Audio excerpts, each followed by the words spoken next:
Okay. Yeah. Today's topic is basic principles of government.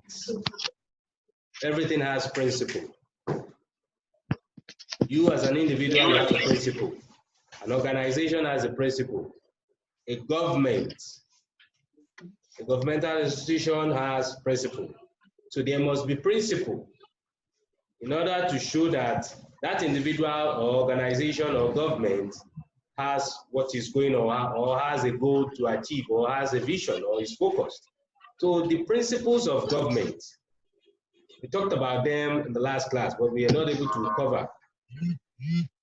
Now, talking about basic principles of government.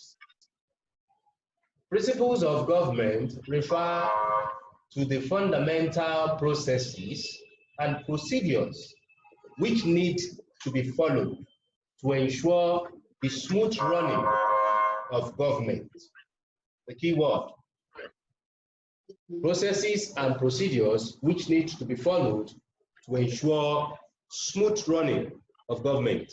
Those of you that are aspiring to become a lawyer, these are, let me say, the elementary aspect of law. And as a political scientist, you must have the background knowledge of this.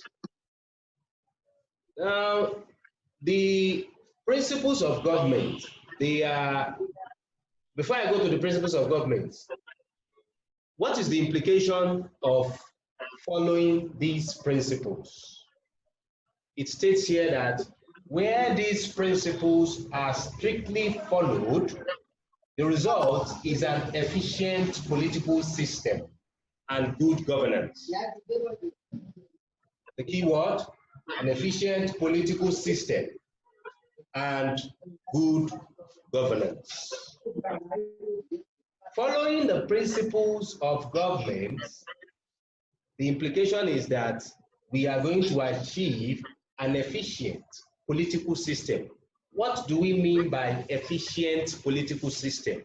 A political system that is responsive, that is effective, and that will be in the interest of the whole country, which implies good governance.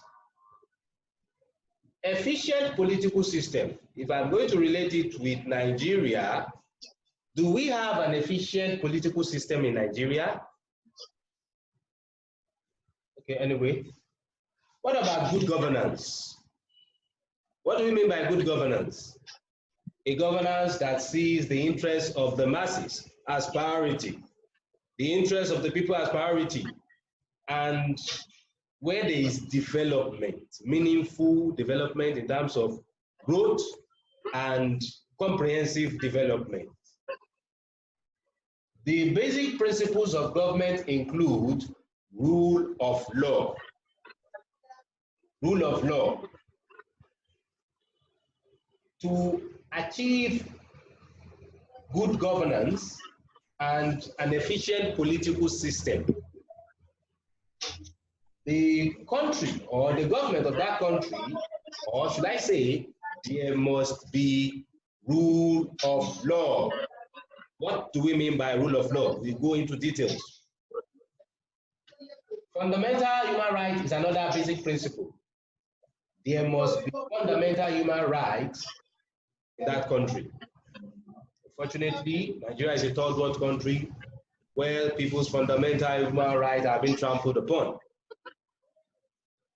Constitutionalism is another basic principle. Political participation. The citizen must participate. What reverse is the case in some countries. Opposite of political participation is political apathy, lack of interest. Another basic principles of government is representative government. A government that represents the interest of the electorate. That is, the electorates cast their vote for candidate of their choice. Not a situation whereby in the process of election, there is violence or someone has influenced the vote or influencing the people's choice.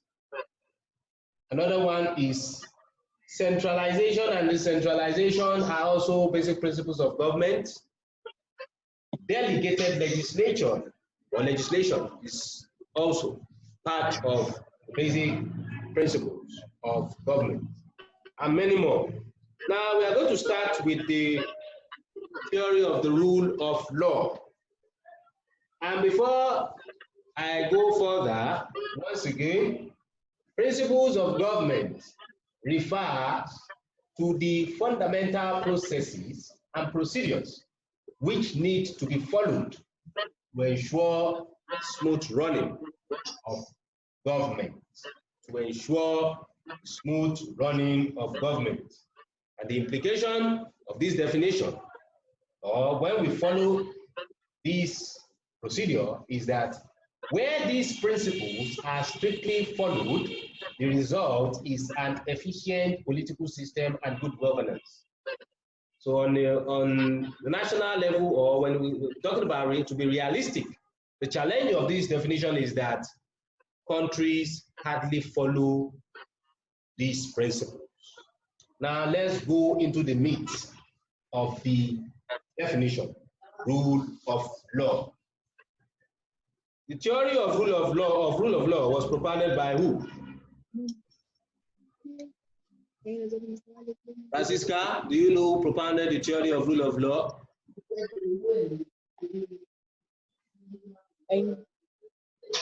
Who? If you know it, I'll give you 1,000 GB. So the rule of law, I'm going to dictate because we don't have much space. Okay. Definition. Mr. Bakari. Who is that? I said every that is the rule of law. No, you copied. You didn't tell me immediately. I'm not lying. I swear I know it. It was Big Trump that told you. It's not even for this video. I'm not lying. I'm serious. Okay, I'll send you 200 GB. Definition. Rule of law. The rule of law can be defined. The rule of law can be defined as the absolute supremacy. The rule of law can be defined as the absolute supremacy of law over everybody. The rule of law can be defined as the absolute supremacy of law over everybody. Both the ruled, who are the ruled? We, the citizens, yes. Government. We, the people. The government can. What do you do? Both the ruled, open bracket, right, citizens, close bracket, and the rulers, open bracket, right, government, full stop. That is the definition of the rule of law. If you are asked on the day of your exam, what does this definition implies? What does it mean? Rule of law means what? Absolute supremacy of law over everybody, both the ruled and the rulers. That's the definition. You are giving me the definition. Yes, it's good. I appreciate the definition. In one word, what does it mean? Nobody is above the supremacy of law. Yes, nobody is above the law. That is what it means. Who propounded the theory of the rule of law? David Dicey. Correct. For you.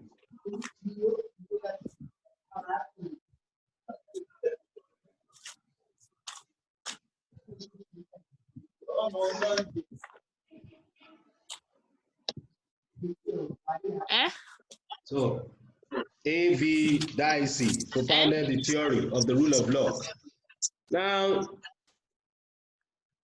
when you get home, I want you to write the principles of the rule of law for me. That is your assignment. You are going to give me 5 principles of the rule of law, and I want you to outline limitations of the rule of law. Give me 5. What are the limitations of the rule of law? Principles of the rule of law, what are the limitations? The first one is principles of the rule of law. I believe you are taking note of that. The next one is limitations to the application. Write it the way I'm dictating. Limitations to the application of the rule of law. Limitations to the application of the rule of law.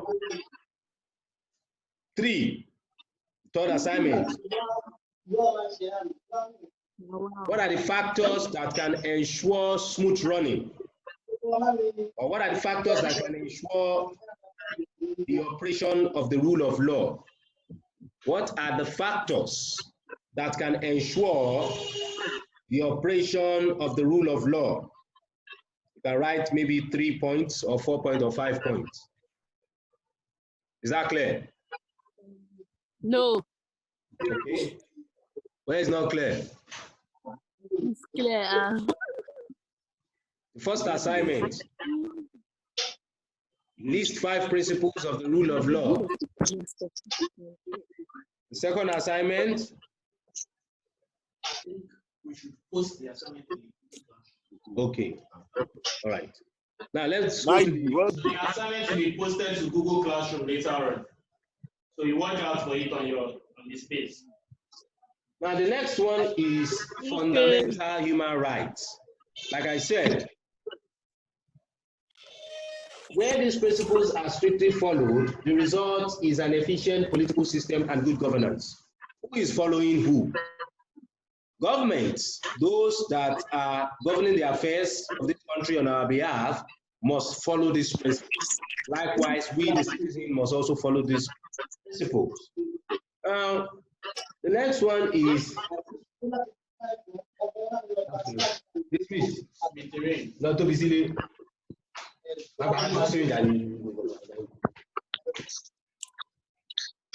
Fundamental human rights. Now, the fundamental human rights. They're getting bigger. Fundamental human rights. What are those fundamental? What are the fundamental human rights? Examples of fundamental human rights. Fundamental human rights. Definition, rights.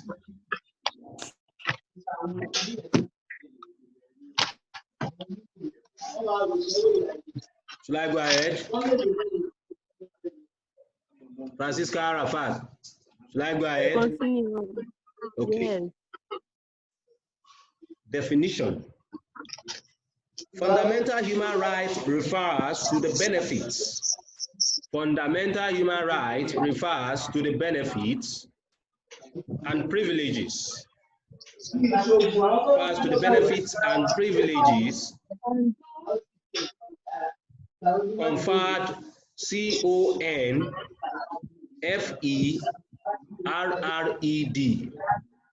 CONFERRED conferred on the citizens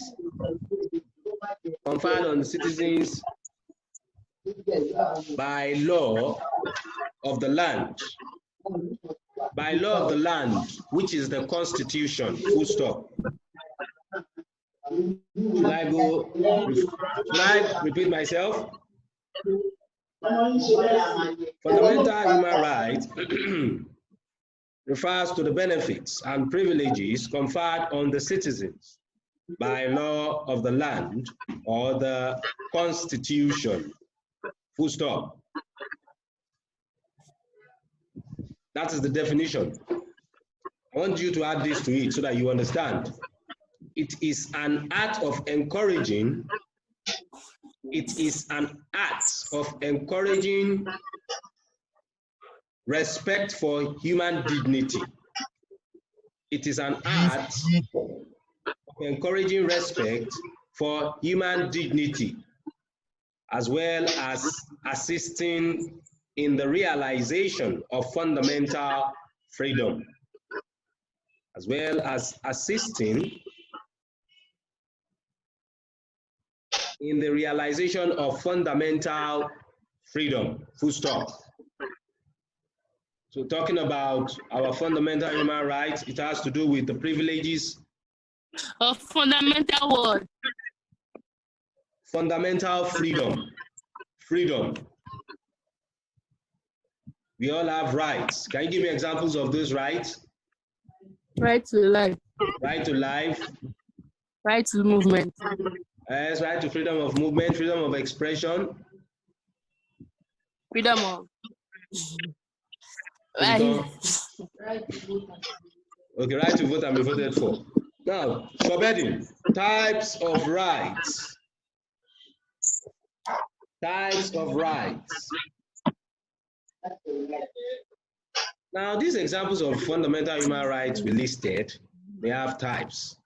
Right to life has a place it's being categorized or classed. Likewise, right to freedom of movement.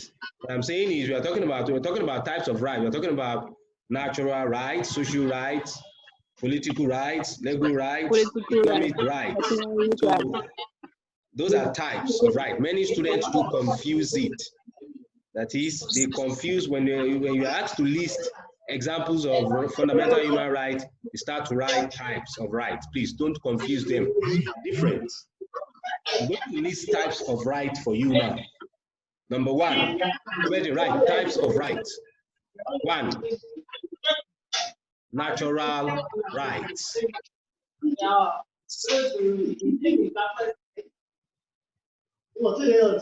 Natural rights. We're talking about natural rights. These are basic rights. That's the details. I hope you're writing. These are basic rights which every human being is entitled to without fear or favor. These are basic rights which every human being is entitled to without fear or favor. Full stop. Without what? Fear or favor. So examples of natural rights. That's why it's called natural rights. Right to life. Yes, right to life. Right to life is natural. Right to go to the restroom and poo-poo. Are you aware that you have right to fart, poo? But it's a right, but at the same time, you cannot just fart anywhere. And you say you cannot poo-poo anywhere. Of course, it's a right, but it's a natural right. But that doesn't mean that you should do it anyhow you want, because you're right. That is where law comes in to regulate and to restrict and regulate human behavior. That's why we create restroom for you to use. You cannot say because it's a natural right, you should now defecate in the public. After all, it's natural right. Of course, it's natural right, but that doesn't mean you should defecate or fart where people are. Automatically, you have violated another person's right, because where your own right starts, that's when where your own right ends, that's where another person's right starts. So natural rights are right to life. Right to life can be categorized and classified under natural rights. Right to marry. Right to marry. Yes, you have the right to marry, but there is regulation. At least you cannot say because you want to marry now, Francisca, you can't marry now. You have to be, the law says 18. Here in Nigeria, you have to be above 18 before anything has to do like that. So it's a natural right. Right to marry. Freedom of movement is under natural rights. Freedom of movement is under natural rights. Number two. I know this. Social rights. Social rights. The details. These are rights conferred on an individual. These are rights conferred on an individual by virtue of his membership by virtue of his membership of a society. Should I spell that virtue? V-I-R-T-U-E. Okay, I don't know that you are that. Yeah, yes, you are a genius. You are a few. These are rights. By virtue of what? By virtue of his membership. By virtue of his membership of a society or state. Social rights. These are rights conferred on an individual by virtue of his membership of a society or state. E.g., that is, for example, right to education.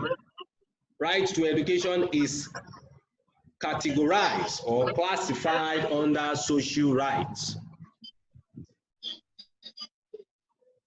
Are you seeing the difference between natural rights and social rights? Natural rights, you know, those things that are endowed to us by God. Now, social rights, where we belong, right to education, right to good healthcare system, right to good healthcare system, right to employment. Those are the examples under social rights. Those are social rights. You have the right to be employed, to apply to any organization, or a situation whereby they will be telling you, who are you, who is your son? Unfortunately, the kind of society we are in. Number 3, political rights. Political rights. Details.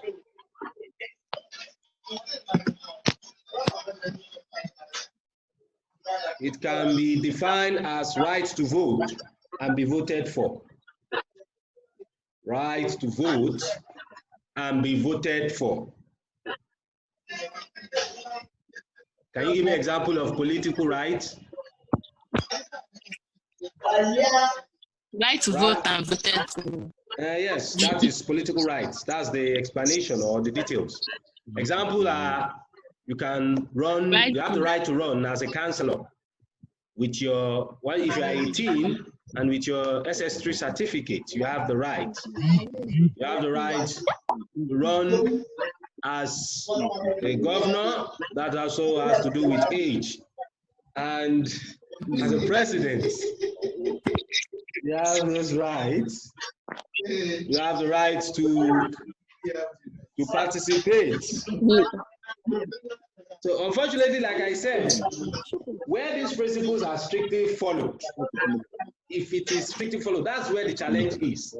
We don't follow them here in Nigeria. They are not strictly followed. So the right to belong to a political party is also an example of political rights, can also be classified. So these are, yes, political party, right to peaceful assembly can also be classified under political rights. Number 4, legal rights, legal rights. This has to do with the process. This has to do with the process of ensuring one's rights. This has to do with the process of ensuring one's rights based on the provisions of the law. Karim. This has to do with the process of what? This has to do with the process of ensuring one's rights based on the provisions of the law. That is, what we are simply talking about here is right to sue and be sued. You can sue someone and they can sue you. No, if your right is being violated, what we usually see here in Nigeria, apart from law enforcement officer, we do violate one another's rights. Police brutality every day, jungle justice, extrajudicial killing, and the likes. These are gross violation of fundamental human rights that we see every day in our society. We have to respect one another's rights. So legal rights, it has to do with sue and be sued. And the situation whereby, and everyone is entitled to fair hearing, even if you are accused of something. You must have a listening ear. Those of you who are trying to become a lawyer, start to do that now. Inculcate that in you by having a listening ear for two stories, not the first person that comes to explain. Fair hearing and fair trial. Fair hearing and fair trial. Number 5, economic rights. What do you say? What do you say before? I'm now on number 5. Economic rights. Economic rights. Economic rights. I'm going with the details. Rights to control economic resources. Right to control economic resources at someone's disposal. Right to control economic resources at someone's disposal, such as buying and selling one's property. You are not in the medieval age whereby you cannot own property. We are in a modern age and civilized age where democracy thrives. You have the right to own a property, and you have the right to sell, and you have the right to buy. Medieval age is where your background will determine your social status. You are either a king, a soldier, or a farmer. So these are, or a slave. That's medieval. Those are medieval era. Unfortunately, we are seeing medieval era in Nigeria. The background determines your status, which is a gross violation of your economic rights. So you have the right to own a property, control resources at your own disposal. You have the right to buy, you have the right to sell. These are economic rights. We are through with fundamental human rights, and I gave you the definition, and I also gave you the types. For the sake of time, we are going to another basic principles of government, which is separation of powers. Separation of power. The theory of separation of power was propounded by who? Who's it?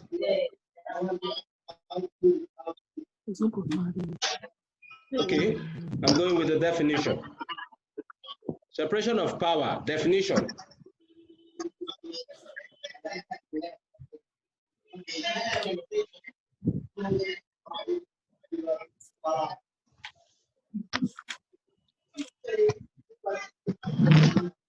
Power, separation of power refer to the 3 arms of government. Separation of power refers to the 3 arms of government. I believe you know those 3 arms of government, which are the legislature, executive, and judiciary.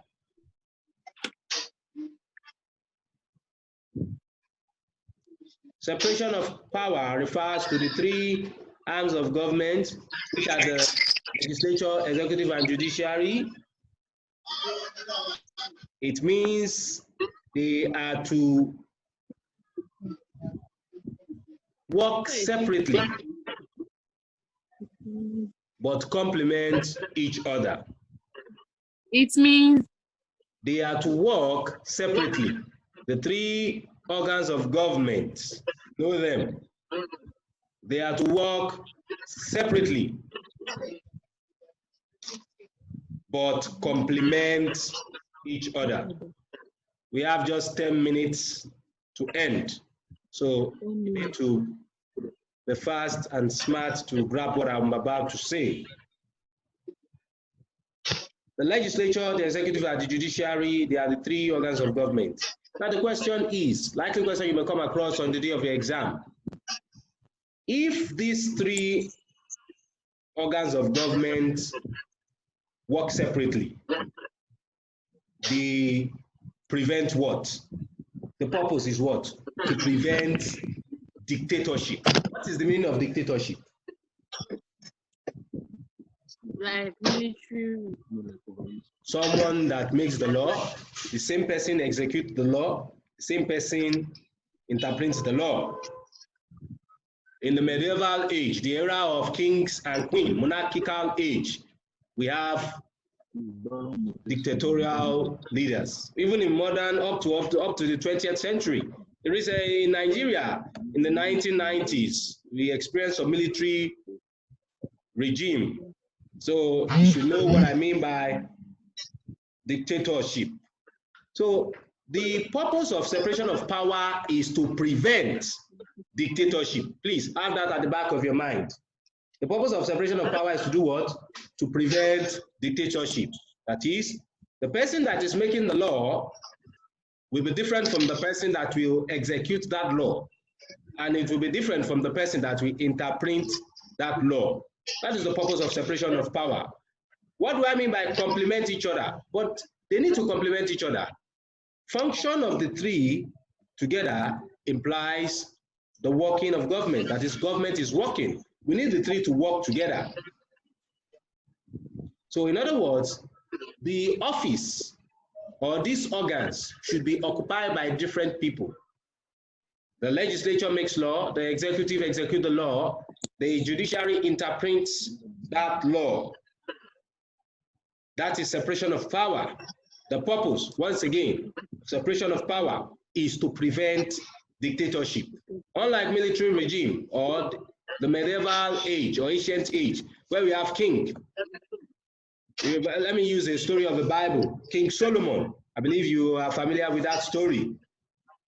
Of course, he's a man with wisdom, but can we have a king everywhere? No, king cannot be like King Solomon. He was the executioner, he was the legislature, he was also the judiciary.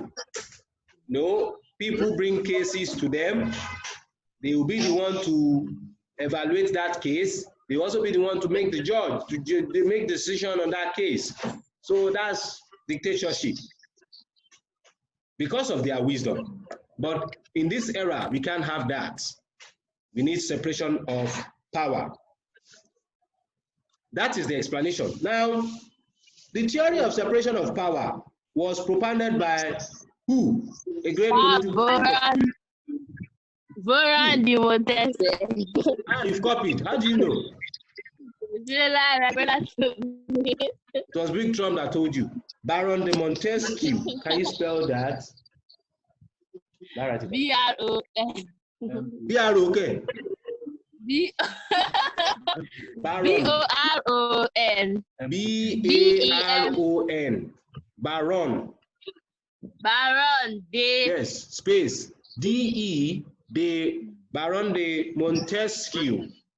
M-O-N-T-E-S-Q-U-I-E-U. Baron de Montesquieu. That's your assignment. What year was he born? 17. Ah, yay. Are you with textbook? Baron de Montesquieu, he was a French philosopher. He was born in the 17th century. Was he born in the 17th century? No, don't worry, don't worry. That's your assignment. I want you to tell me the year. Now, let's go to the purpose or benefits of separation of power. We have less than 3 minutes. Somebody, purpose or benefits of separation of power. Yes? My card, my card. Your what? My card. Your card. I will send it to the group. I'll send it to you, Mr. Kabisu. Etel. Etel. Yes. Etel call. Etel ni. You are using textbook. You want me to give you card? Purpose, number 1. It prevents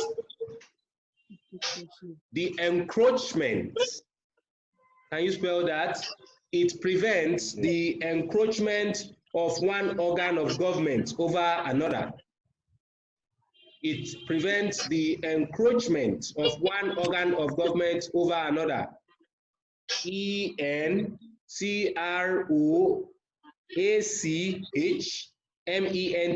encroachment. You know, cockroaches to crawl. Yes, encroach to crawl. You know, gradually you'll be coming into my own territory. For example, the executive is encroaching into the affairs of the judiciary. That is why we don't have an independent, I don't think we have an independent judiciary in Nigeria, because I believe the Chief Justice of Nigeria should not be approved by the executive. The Judicial Council should appoint the Chief Judge, no more, no less. It prevents, so that's the key word, take note. 2, it enables each organ to concentrate on its functions. 2, it enables each organ to concentrate on its functions as specified by the Constitution. We have nothing less than 2 minutes left. Let us try and utilize that. It enables each organ to concentrate on its functions as specified by the Constitution, as specified by the Constitution. You know, it's not just a human affair. It has to do with Constitution. Anything that has to do with governance, I want you to have that at the back of your mind. Anything that has to do with governance deals with Constitution. It is the Constitution that spells out the role of each organ.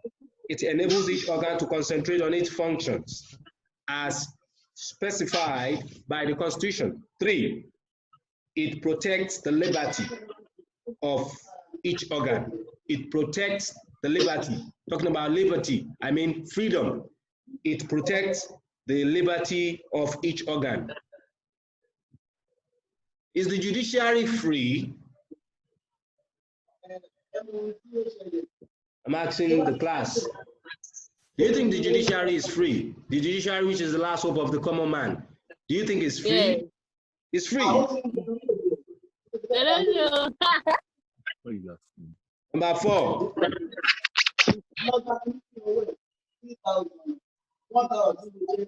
It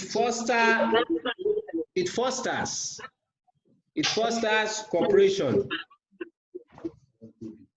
It fosters cooperation between organs of government.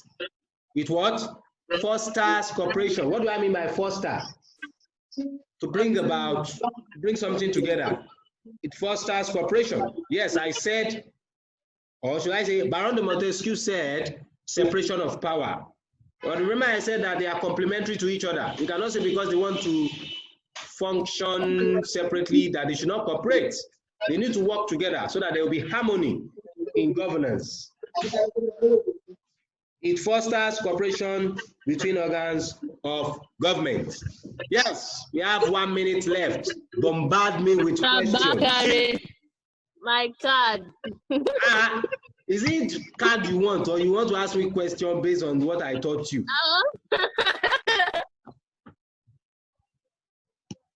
Let me transfer it to you. I'll transfer. Well, I don't know your number, so I'll send it to you through Emeka Ike. Any question? Any question, Arafat? No, sir. No question. Mr. Bakare. Francisca, any question? What is? Yes. We have just seconds. Fast. What is checks and balance separation of power? Yes, that's where we continue because the large topic. Check and balance is a little bit different from separation of power. Checks and balance has to do with when each organ of government check on one another. That is, now recently, let me use an example of our governor of Lagos State. The governor of Lagos State